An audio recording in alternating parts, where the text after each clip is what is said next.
Bonjour à tous. Dernier jour de la semaine, dernier jour également avant des vacances bien méritées à l'issue de ces 4 semaines de téléenseignement qui vous ont obligés et nous ont obligés à repenser un petit peu notre façon de travailler.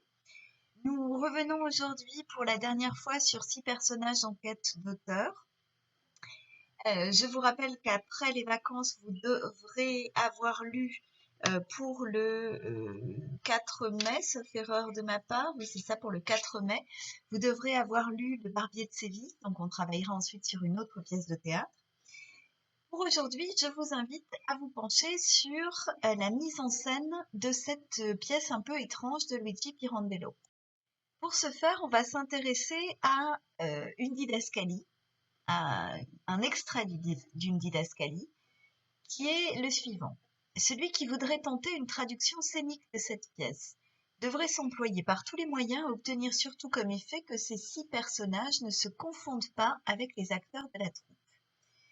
Donc, voilà ce qu'indique Luigi Pirandello. Nous sommes au moment où les personnages apparaissent dans le théâtre.